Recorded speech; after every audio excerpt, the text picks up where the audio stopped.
Hey everyone, welcome to another Music Monday. This week I have a special interview with Adam Hawkins. Adam is the guitar player for the band Live for Tomorrow, and he's going to tell you all about himself. Stay tuned.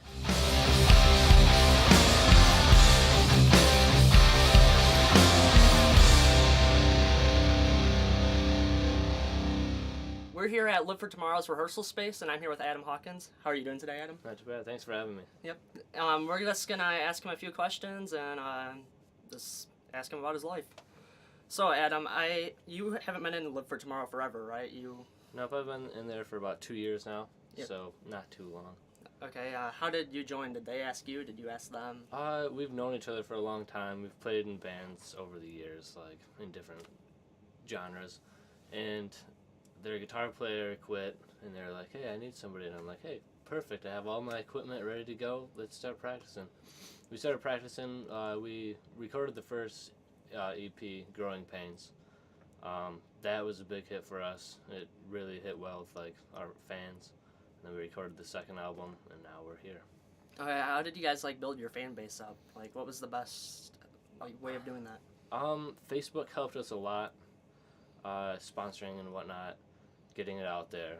We did those covers of Justin Bieber, Love Yourself, and Yeah, Closer. that was the first one. Those were the first ones I heard. Yeah, and the Closer from the Chainsmokers, and that really gets people's attention. They hear that and they're like, "Oh, that's sweet. Let's see what the original stuff sounds like." And usually, it transfers over pretty well because we try to make it sound as much like us as we can. I think a lot of big bands play covers first, then to convert people over. Yeah, we kind of got the idea from I Prevail. They did that with Taylor Swift. Yeah, and then that blew them right up. So we're like, "Hey, that's a good tactic."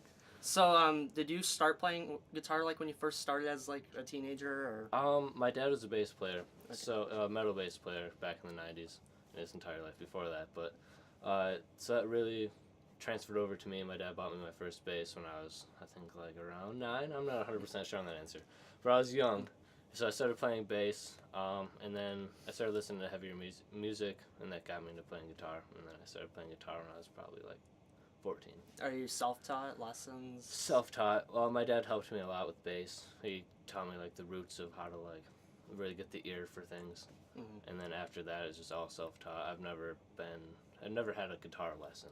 Yeah. Okay. So you guys recently had a tour called the Wind Tour, right? Oh yeah, the Wicked Wind Tour. Wicked Wind Tour. Yeah. And how did that go?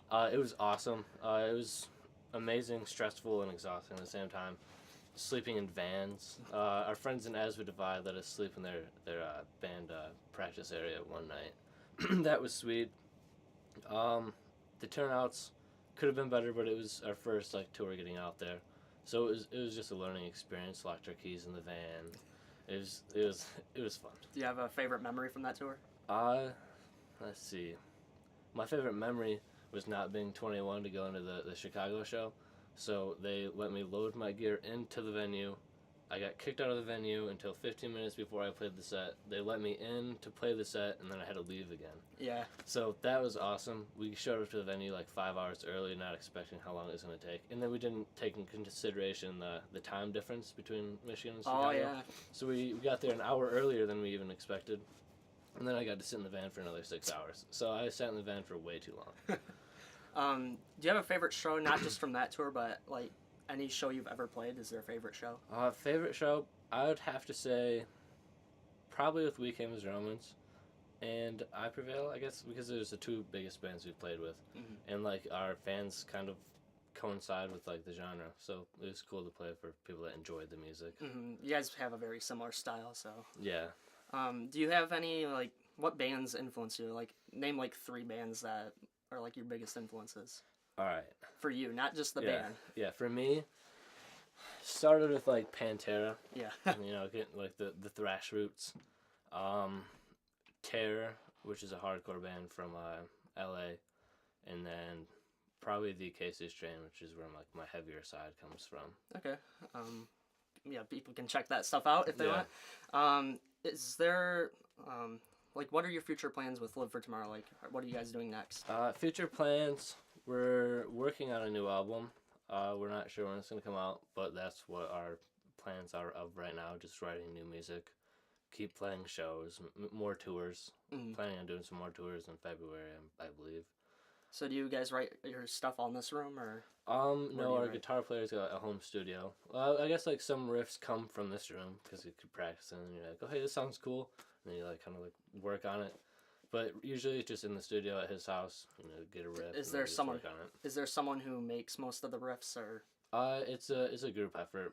Eddie cool. Eddie does a lot of like the punkier like pop punk riffs. Mm-hmm. Heavier side comes more from me, like the breakdowns and whatnot. That's what I'm into. It's the heavier stuff.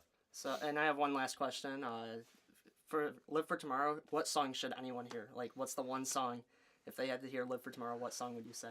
Let's see. The right answer would be Smile for the Trainwreck. My answer would be Prove Them Wrong, because it's like one of my babies. It's my favorite song we play. It's the heaviest song we play, so that's where my roots are, is just the heaviness. Okay. But yeah, that's my favorite one. Okay, cool. Thanks for having me. Yep. Thanks for coming on the show today. Thanks for having me here. Yeah, thanks for having me, dude. It's an honor. Yep. All right, thank you.